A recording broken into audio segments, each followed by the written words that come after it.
Tenemos mucho para analizar. Para bueno, esta semana. Dos datos en relación a esto que decías, para que no se nos escape. El jueves hay una reunión de Insaurralde Sí. con intendentes del PRO. La pidieron los intendentes del PRO, van a pedir, un ajuste, una actualización del dinero por seguridad que reciben los municipios, pero desde el punto de vista político tiene relevancia esta reunión. Insaurralde es uno de los que mejor se llevó, ¿no? Tenía más fotos con Macri que con Jessica Sirio, ¿no? En la época del gobierno de Macri. Y esto que dice Adri es interesante porque va a ser la segunda, Y Dani. con Vidal ni te cuento, ¿no? Porque ya hubo una la semana pasada. También de Insaurralde. Estoy a punto de decir que le dieron las manos para que María Eugenia Vidal endeude la provincia, pero no lo voy a decir. Y vos necesitas mayoría especial para tomar 2/3, levantaban las manos, claro. Porque después queda cómodo decir que el endeudamiento es Macri y todo. Ahí viste. Igual que. Pero bueno. Para nombrar procuradores también necesitas mayoría especial. Claro. Para en ese caso, a Contegrán, que después se puso a perseguir compañeros. No, a nadie persiguió a nadie, señor, está confundido. Ahí la justicia dice que no hay espionaje, no hay nada. Lo de la justicia no se puede creer. Bueno, lo de la justicia, lo de la absolución de Macri del viernes, si quiere podemos tocar el tema ese, pero como nosotros lo tocamos cuando había que tocarlo. Claro. Así que, pero eso es producto del pacto de Luján del 8 de diciembre. El pacto de Luján, ¿querés recordar de qué Obvio. se trata? Porque el público se renueva. El 8 de diciembre del año 2019, Alberto Fernández asiste a una misa con Estás Mauricio hablando de la Macri. misa, claro. Habemos Papa. Ay, ¿te acuerdas de la misa esa? Todo el Sí, mundo claro, sabe, claro. ese es un hecho fundacional del gobierno de Alberto Fernández, para mí. Antes de asumir, para mí ya el gobierno estaba jugado en su impronta, por lo menos. En su impronta. Por eso la impunidad de Macri. La impunidad de Macri se puede, y bueno, ¿cómo no va a estar impune si nadie lo persiguió tampoco? Si no se hizo las reformas que se necesitaban hacer en el Poder Judicial como para llevar para que esa investigación sea eficaz. Ahora, Olvidate. qué indignación los funcionarios, ¿eh? Porque eso sí, están indignados. Yo En los Twitter escuché. sí, pero gobernar no es Twitter, ¿no? Si no, yo sería jefe de gabinete, vos serías A mí un presidente. poco me preocupa que se El profe pongan sería... Claro, ministro de eso voy, Cultura. porque si los funcionarios puestos en comentarista tienen ventaja respecto a nosotros, que es que tienen alguna información. Ese es el drama de la Argentina, ¿no? Los periodistas que tuitean como si fueran jefe de gabinete y los jefes de gabinete que tuitean como periodistas. ¿Eso es de ahora o pasa hace bueno, mucho justo eso? El jefe de gabinete no tuitea. Bueno, justo el jefe de gabinete no quise como ejemplo. pero no me dejás pasar una vos, ¿eh? No, que justo el jefe de gabinete va a ser protagonista esta semana de varias roscas políticas. Una empieza hoy al mediodía. Exactamente. Pero comparto, te acompaño en el sentimiento. A mí me llama la atención porque se suponía que el problema era la ministra Lozardo, que está en París. Dicen que adoptó el tocado como una... No sé si es una moda parisina. ¿Qué es el tocado? Yo me quedo tocado, era... Como el sombrero, pero tocado como parte de un peinado. Ok. Está en París como representante argentina en la UNESCO. Claro. Estamos hablando, olvídate, probablemente sea el mejor trabajo del mundo, ¿no? Y está ahí, yo creo, cabeza Porque a cabeza básicamente, ¿con qué? Sí, con la embajada en Portugal, ¿no? La Varias embajada en veces. Portugal es muy buena. Me lo dijo a mí en Portugal el mismísimo Jorge Asís. Bueno, Jorge Asís pegó doblete, hizo embajada en UNESCO y embajada en Portugal. Bueno, exactamente. Nada, vos tirás el radar y no sale, no detecta. Y estamos hablando de 25 lucas euro por mes, tranquilo. Estamos muy, pero chofer, muy bien. Además, viste, todas esas actividades son lindas la UNESCO. Ningún quilombo, ¿no? Porque es... ¿Y qué puede pasar? ¿Qué es lo más grave que te puede pasar en la UNESCO? Que no te declaren un parque nacional de interés público, de interés universal. Bien, lo escuchamos a Pelle, que va a ser uno de los hombres de la semana. Escuchemos a Miguel Pelle, al militante radical, presidente del Banco Central, Miguel Pelle. He sido vicepresidente del Banco Central por mucho tiempo, entonces cuando uno trabaja con gente que tiene la misma experiencia que uno en su tarea profesional, se hace más fácil el diálogo y la capacidad de llegar a entendimientos, ¿no? No es una crítica. Usted me preguntó si era mejor. Yo no digo que no haya habido coordinación ni entendimiento con Guzmán. Usted me preguntó si era mejor la relación con Bataki, le digo sí, es mejor la relación con Bataki. Le pregunté si era mejor o igual. No, es mejor. Nos preocupa y nos ocupa la inflación, tiene efectos negativos sobre la economía, especialmente en un país que tiene altos índices de pobreza. La tradición inflacionaria de la Argentina era autóctona, y ahora lo que estamos teniendo es un proceso inflacionario global. A una Argentina que venía con altos niveles de inflación, ya en el año 2018-2019, del orden del 50%, se aceleran por estos shocks. El incremento de la importación de energía en valores ha sido del 200%. Este año con respecto al año pasado. Estamos importando alrededor de 2.000 millones de dólares de energía en estos meses, y el total de importaciones es de 8.000 millones de dólares. Si no tuviéramos que importar energía, las importaciones estarían en el orden de los 6.000 millones, que es una cifra perfectamente manejable con este nivel de importaciones. Me parece que los viajes al exterior son una exteriorización de capacidad contributiva, entonces me parece bien que la AFIP haya incrementado la retención del impuesto a aquellas personas que compran dólares o pagan viajes al exterior. Lo fundamental es que nuestra economía pueda crecer. Si tenemos restricciones al crecimiento, aquellas empresas que producen bienes de consumo masivo no pueden incluir en sus presupuestos de crecimiento la posibilidad de ampliar la producción. Necesitamos crecer, y esa es la mejor forma que tenemos de solucionar el problema inflacionario. Muy bien, esto es lo que planteaba Miguel Pelle conversando con el periodista Iván Jadrowski en el show radial El Fin de la Metáfora. Semana intensa basada desde el punto de vista cambiario.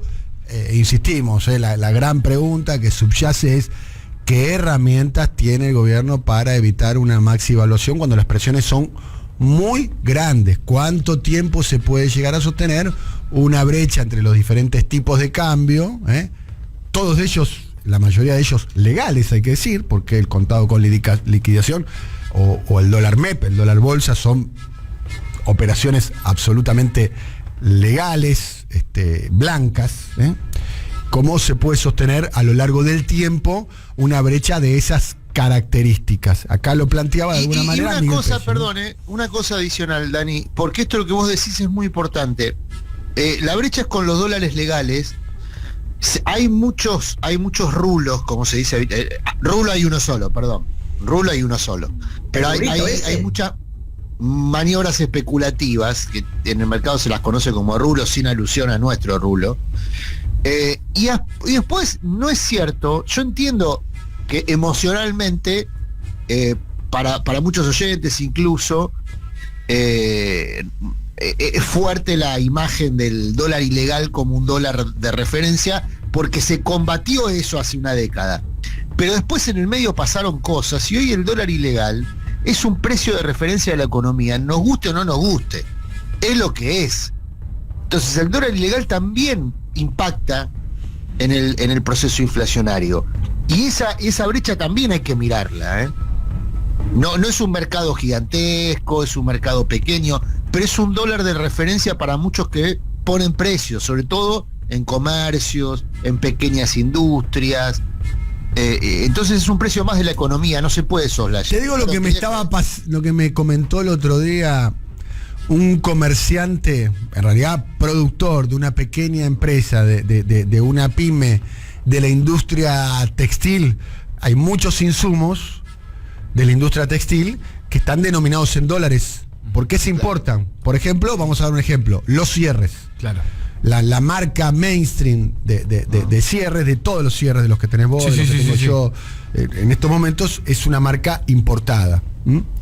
Generalmente es una marca de origen japonesa, la marca, generalmente japonesa, pero se produce quizás en otro lugar del mundo. Se compra en dólares, está denominado en dólares. Y entonces, ¿qué es lo que está pasando? Los proveedores, los mayoristas, no quieren vender porque no saben a qué precio van a reponer. Por una cuestión fundamentalmente que tiene que ver con la presión devaluatoria. No saben si lo venden a 100 pesos, después lo van a tener que reponer a 150. No es que están especulando contra el productor o contra el fabricante, como es este caso. No, están tratando de preservarse. Es más, en un punto, una pyme con sus proveedores son socios. En la mayoría de los casos hay vínculos, hasta vínculos personales, hasta vínculos de confianza. Son años, son gente que se dedica hace 20, 30, 40, 50 años a una actividad y capaz que tiene el mismo proveedor, que se conoce, ya se conocen. Y no es que el proveedor mayorista no le quiere vender todo. Estoy dando un ejemplo bien puntual. Es más, después te digo de quién se trata porque no me autorizó a decir. Y sabés que encontraron una vuelta que es denominar un dólar que le pusieron nombre. Te estoy dando un ejemplo real, Real. O sea, pactaron un tipo de cambio. Un dólar entre ellos, celeste, digamos. exactamente. Y le pusieron dólar celeste. Mirá, Que no es ni blue, ni es el dólar oficial. Un dólar celeste. un poco más patriota aparte, ¿no? Un dólar celeste. Bueno, no sé si es patriota. Le encontraron la vuelta. Digo por el color. ¿Por qué? Porque tienen que seguir produciendo. Y O el sea, debe ser un dólar a medio camino. entre 200 el blue, pesos está. Claro. 200. Pregunté cuánto estaba. Claro. Hay un dólar celeste entre el productor, estamos hablando de un productor textil que, por ejemplo, tiene que comprar cierres. Entonces va el mayorista Bueno. del cierre y le dice, mirá, no sé si te voy a poder vender, ¿porque a qué precio? Porque hay una presión muy grande. Porque no sabes, con los pesos que le da el mayorista, no sabe si va y puede comprar después los cierres. Pactaron un dólar celeste. Que Bueno, es un dólar es muy intermedio. importante lo que estás contando, Dani. Este es un porque caso esos real. Esos 200 pesos después se trasladan a precio. Entonces, cuando vos escuchás, por ejemplo, a la portavoz diciendo que hablar del dólar blue es hablar de un desarmadero de la calle Warnes.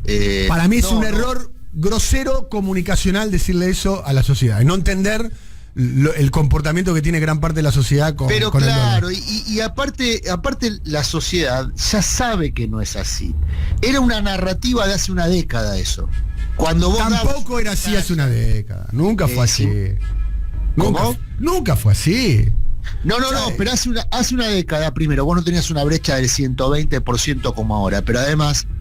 Pero no ¿cómo le tenías- vas a decir que es ilegal una mercancía, un precio como el dólar, que es lo que te sirve para vos, por ejemplo, comprarte una casa? Vos entonces le vas a decir a una familia de clase media que está ahorrando para comprarse una casa que si compra dólar en el mercado ilegal son narcotraficantes. Es un delirio eso, discúlpame, pero es un delirio. Siempre Bueno, fue un pero por eso- delirio. Está bien, pero hace una década yo digo que había una narrativa acompañada de instrumentos legales, por ejemplo, se habían... Lo que es un delito es fugar los dólares. Lo que es un delito es tener un offshore y no declarar los dólares. Eso sí es Eso un sí, delito. también. Pero bueno, anda a perseguir eso, no persigas al pobre diablo que está ahorrando dólares para irse a Camboriú. Pero Me hiciste calentar, boludo. Venía tranquilo, me hiciste calentar, boludo. No te quería pero- calentar. Lo que digo es que habla de cierta desorientación también, como siempre decimos, ¿no? Respecto a las narrativas, a cómo abordar los conflictos, a las dificultades. Pero además, y este es un detalle que no es menor, vuelvo al tema del precio de la economía, porque no es un mercado que maneje mucho volumen el mercado del dólar blue. No, la verdad, tiene razón el Rulo, no es significativo, se maneja mucho más dólares. No con el contado con liqui. Hagamos un punto, me gustaría Dale, desarrollarlo este tema. Presten atención a lo que voy a decir ahora. Les pido por favor, presten atención a lo que voy a decir ahora. El 3 de enero renunció el primer ministro de Sudán. El 23 de enero el presidente de Armenia. El 24 de enero el presidente de Burkina Faso. Algunos renuncian, cambio de gobierno, proceso electoral adelantado, derrocamiento. Si quieren les doy los detalles. Claro, no reeligen. El 3 de febrero, el ministro principal Paul Givan de Irlanda del Norte. El 5 de febrero, todo lo de los 2022, el primer ministro de la República Centroamericana, Henri Marido Ondrá. El 5 de abril, el primer ministro de Kuwait renunció ante la votación de una moción de censura. El 13 de abril, el primer ministro de Costa de Marfil, mucha inestabilidad en África. El 16 de mayo, el primer ministro Jean Castex de Francia. El 20 de junio, el primer ministro Naftali Bennett de Israel. El 21 de junio, la primera ministra, la que reemplazó a la anterior, Jean Castex, la primera ministra de Francia, Elisabeth Borne, el 27 de junio. Escuchen bien todos los jefes de Estado o jefes de gobierno que cayeron en el año 2022. El primer ministro de Bulgaria, Kirill Petkov. El 7 de julio, el primer ministro del Reino Unido, claro, Boris Johnson. El 14 de julio, la primera ministra de Estonia, Kaja Kallas. Y el 14 de julio, también el primer ministro de Italia, eso está en suspenso, proceso que se va a definir ahora, Mario Draghi. 14 de julio también, Gotabaya Rajapaksa, el presidente de Sri Lanka. Que le entró una multitud a la casa de gobierno. Manifestaciones masivas por la crisis económica. El primer ministro asumió como presidente interino y entraron a la casa, a la residencia oficial, se pegaron un baño, se tiraron el pelo pincho, sí. Digamos, en convulsión social. Todas estas caídas se produjeron cambios, algunos derrocamientos cruentos, otros golpes de Estado, otros más institucionalizados. Y ya no son de países periféricos. Ya en las últimas 3 semanas estamos hablando de Inglaterra y de Italia. Claro. De Inglaterra y de Italia. 11 de la mañana. A veces las mañanas parecen puro ruido. Adrián, querido, para ir terminando. Bueno, no, para comentar mañana, a modo de anticipo, pues vamos a ver qué ocurrió. Pero te había dicho la semana pasada que los gobernadores iban a tener un rol relevante en la gestión Batakis, que se estaban proponiendo los gobernadores como el soporte de gobernabilidad, de gestión para Alberto Fernández, haciendo equilibrio entre los distintos socios del Frente de Todos, particularmente entre Cristina y Alberto. Bueno, hoy empieza a verificarse eso que comentábamos la semana pasada, con una reunión de gobernadores con la ministra, coordinada por el jefe de gabinete de Mansur, que va a cumplir este rol de... Están en llama a los oyentes, con el tema de los subsidios. Sí, están en llama a los oyentes. Atención porque Batakis, están calientes los oyentes. Sí. De alguna manera. Batakis le va a presentarle a los gobernadores ¿qué cosa? Su plan económico. El plan económico es un plan de equilibrio fiscal. Si los oyentes están en llamas ahora con el tema de los subsidios, esperemos a ver qué habla Batakis hoy respecto a su plan, porque hasta ahora no se presentó un plan, se presentaron medidas. Bueno, hoy vamos a tener la primera noción del panorama completo que imagina Batakis para el corto plazo. Y me parece que si ya están en llamas con el tema de los subsidios, es un poquito más de ¿cómo se llama? De combustible al asunto. Bien, a ver, la escena sería la siguiente, podría ser la escena. La inflación de julio, que se va a conocer en agosto, más o menos entre el 10 y el 15 de agosto. Ella tiene algunos datos igual, pues se están viendo por semana, Dani. 2.4% la suba de alimentos solamente en la primera semana de julio. Solamente en la primera semana de julio. Ahora se mide semana a semana, claro, y es una inflación fuerte. Y eso marca casi un 10, claro, ¿no? Entonces vos pensás, de alimentos. Sí, alimentos, pero después... Sí, pero son los que duelen, de verdad. No, el alimento, en el medio tuvieron que negociar quizás el alquiler, ¿no? Claro. En el medio también no es lo único que... El alquiler, vos sabés que un detalle muy importante, el alquiler no está considerado dentro de los consumos, entonces no está, por ejemplo, considerado entre los valores, en la canasta básica. Entonces puede pasar que un ingreso familiar de 350 lucas se le escurra no sé, un tercio de eso. Yo insisto sobre el concepto, Adrián, o sea, entre una familia de clase media, porque 330 lucas suena un montón de guita y es un montón de guita. Vamos a ser sinceros, y hay que salir a pelarse, ¿no? El traste para ganar 330 lucas en un grupo familiar, No hay que despreciar nunca el dinero, Pero ¿para cuánto tiene un alquiler de un 3 ambiente en Capital? Empecemos por ahí. 75 lucas más expensas. Te estoy hablando del centro geográfico. Pero voy al concepto siguiente, ¿no? Voy al concepto siguiente. Entre Paolo Roca, entre Eskenazi, entre Manieto, entre Bagó, entre Ruemers, entre Sigman, Y los que tienen como ingreso 330 lucas no hay nada. O sea, que a partir de 330 lucas para el Estado sos millonario. 10% más rico. Sos dentro del 10% más rico. Bueno, que objetivamente estás entre el 10% más rico en deciles. Deciles vos. Objetivamente, Deciles vos. Muy bien. No, pero pero eso Vamos habla de a saludar la a generalizada, digamos, ¿no? No, o sea, que estés entre el decil del más rico de la sociedad argentina o de mayores ingresos, con un ingreso que, fíjate, estábamos haciendo la cuenta solo de alquileres y expensas en la ciudad de Buenos Aires, se te van 100 lucas para una familia tipo, ¿no? Sí. Más o menos, entre alquileres y expensas, 100 lucas una familia tipo, y te quedan 250 lucas para el resto de los consumos, y 160 está la canasta básica, el límite para no ser pobre en la ciudad de Buenos Aires, o sea que 100 lucas más 160 son 260. Con esa guita pagas alquiler y lo mínimo indispensable para no caer en la pobreza.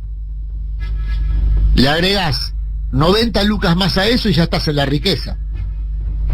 Ese es un tema y después el impacto que va a tener, insisto, ¿no? Viene la inflación, la paritaria, y después te cae esto que no sabes cuánto va a ser, ¿no? Que va a volver a pasar lo que pasaba con el macrismo, ¿viste? Que llegaban las facturas de los servicios públicos y eran durísimas. Salvaje. Vamos a llamar estamos en contacto con el arquitecto Julio Miguel Devido. Julio, ¿cómo estás? ¿Cómo te va, Daniel? Buen día. Bien, queremos escuchar tu análisis de la política de segmentación. Mirá, recién los estuve escuchando a ustedes, me parece muy atinado todos los comentarios que ustedes hicieron, entre la diferencia que va a haber entre Pablo Roca, la pirámide está totalmente achatada en ese sentido. Me parece que es una locura pensar quitarle subsidio a todo y empezar a hacer una especie de demostrar que uno no es culpable para poder acceder al subsidio. De hecho, estaba leyendo recién en las noticias que en 2 días se anotaron 500.000 personas, o usuarios, que 500.000 usuarios son 2 millones de personas que se anotaron, con solamente 2 números del DNI. Así que imagínate, cuando lleguen al número 10 van a ser cerca de 5 veces esto, o sea, 2,5 millones de usuarios, van a ser 10 millones de personas que se están anotando en este esquema. Esto sin contar la gente que no sabe hacer el trámite o que no escucha a los medios, que es muchísima gente que vive marginada. Por otro lado, lo que comentaba el funcionario que reportearon en relación al costo de la energía, él no te dio el precio de costo, él te dio el precio de venta, el precio que vamos a pagar todos nosotros. El costo de la energía no se sabe porque no costean el costo del millón de BTU de gas, que es el combustible protagónico de la matriz energética. ¿Y por qué no se costea? ¿Por qué no se conoce cuánto cuesta el millón de BTU? Porque cuando te hablan que la tarifa está atrasada, se refieren al valor de la venta en dólares del millón de BTU en frontera o en un puerto, o sea, el precio de oportunidad, no el costo de producción. Y esto lo explicó, esto ya viene de la época de Galuccio, en YPF, cuando a fin del 2015, antes de las elecciones, como un hecho electoral, anunciaron la dolarización del gas en Boca del Pozo con la idea de tener mayor producción, y en realidad lo único que lograron es mayor inversión en Vaca Muerta, pero los yacimientos convencionales que producen gas y petróleo de forma más económica quedaron de lado, y de hecho están la mayoría abandonados o defletados, en el sentido que no se invierte para producir gas y petróleo de esos yacimientos. Entonces, el precio del gas es el costo de oportunidad. Eso lo dijo Aranguren en el Congreso cuando Gioja le preguntó cuál era el costo del gas. Dijo, el costo del gas es lo que me pagan en el puerto para exportarlo. El precio del Henry Hub, que es el valor del gas en Texas, en el puerto de salida en Texas. Claro. O sea, el precio es un precio de cualquier otra materia prima, digamos. De oportunidad. Por otro lado, el otro tema que es muy grave es que a partir del año que viene se empiece a ajustar el precio de la energía en función del salario, del índice de crecimiento del precio del salario o del valor de los salarios, porque en ese sentido también cuando el usuario debería ser también accionista de la ganancia de la empresa, porque pasamos de ser usuario a socio, eso no es una barbaridad. Pretender explicar el ajuste del precio de la energía en función del valor de los salarios me parece de un criterio reaccionario insólito, inaudito, ¿no? Julio, muchas gracias por tu tiempo. Un abrazo. Chao, hasta mañana. Hasta luego. Julio Miguel Devido, hombre que ha conocido, por lo menos de la gestión, da a conocer su posición sobre este tema de la segmentación, que seguramente va a traer algún ruido en su aplicación. 10 y 14 minutos. En un ratito, Nico, sobre el final. Santiago, la verdad que primero le agradezco mucho su tiempo, la deferencia de conversar con nosotros. Seguramente lo estaremos llamando en los próximos días porque van a surgir más dudas. Usted ha despejado algunas dudas. Solamente un comentario. Qué lástima que no se pusieron así de preciosista con la fuga de dólares, ¿no? La verdad no conozco. No, si se hubiese puesto así al detalle de cada una de las cosas, lo que pasó con la fuga, con la formación de activos en el exterior, la Argentina hubiese sido otra, ¿no? Me parece, ¿no? Sí, bueno, esperemos que sirva, digamos, siempre va mejorando la política pública. En este caso nos toca puntualmente focalizar los subsidios en los servicios públicos domiciliarios, vamos a hacer lo mejor que podamos. Y la última, ¿se sabe cuál es el costo real de la energía en pesos? ¿Cuál es el costo en pesos? El costo, se sabe cuál es el costo. ¿Cuánto cuesta un kilovatio? ¿Cuánto cuesta generarlo? Mira, ¿cuánto cuesta transportarlo? El megavatio, claro que se sabe, de hecho lo reglamenta por resolución el Secretario de Energía en forma trimestral, y el promedio, se toma un promedio, se sabe fuente por fuente, ¿no? De si es térmica, depende de la eficiencia que tenga la máquina, la hidroeléctrica, la nuclear, la renovable, depende del contrato que tenga, pero el promedio está hoy en $130 o en 13.000 y pico de pesos, y bajando en el próximo trimestre a 11.000 y pico de pesos. Y el usuario residencial hoy paga sobre esos 13.000 que cuesta, más o menos 3.500 pesos en promedio está pagando. Toda la diferencia la subsidia el gobierno de la nación. Bueno, le agradezco mucho el contacto con nosotros, gracias. Un gusto. 10 de la mañana, estamos aquí, 11-3200-0530. Hablamos con Santiago Gianotti. Esto va a traer en agosto, septiembre, cuando vengan las facturas diabólicas, y además se va a sumar a la inflación de julio y la clase media que está tratando de rajunear para poder seguir siendo clase media. La contradicción de los números, Dani, también. Ojalá que no castiguen a los sectores que están en la base de la pirámide, claramente. Después me imagino la cantidad de jubilados y jubiladas de la mínima que van a tener que registrarse acá. Bueno, es una novedad. No es fácil el registro, hay dificultades técnicas. Tenés 4 días por finalización de número de documentos. Lo van a extender seguramente, ¿no? Bueno, por eso va a haber que hacer varios ajustes. Acá me plantea alguien, por ejemplo, una pareja que gana 150 lucas cada uno, que no es mucha guita. A ver, para el que tiene, para el que no tiene nada, para el que no tiene nada es un montón, Yo no desprecio nunca el dinero, Para el que no tiene nada es un montón. Pero 150.000 pesos, no es una fortuna. 350 tiene que ser. Por eso. Grupo familiar. Por eso. 350. Puede cobrar 180. Pero estás ahí. O sea, estás ahí. Lo que quiero decir es la diferencia entre Paolo Roca y una familia de clase media que los dos salen a la mañana a laburar y es mínima para la segmentación. ¿O no? Sí, claro. Y además ponen al que gana 330.000 pesos de ingreso y al que tiene una aeronave y embarcación de lujo. Bien. O 3 autos. Yo lo digo sinceramente. No conozco a nadie que tenga de mi entorno familiar o de amigo que tenga 3 autos. No. Y si tienen 3 autos, tienen un auto viejo del padre. A su nombre. No, bueno, ¿vos conocés a alguien que tenga 3 autos? ¿En serio? El papá, la mamá y el hijo. Bueno, ¿vos tenés cuántos autos tienen? Uno. ¿Usted? No, ustedes viven ahí en Cardales, para venir a Cardales tenés que tener más de uno quizás. No, vengo en combi, sí, tenemos un solo auto. Un solo auto. Bueno.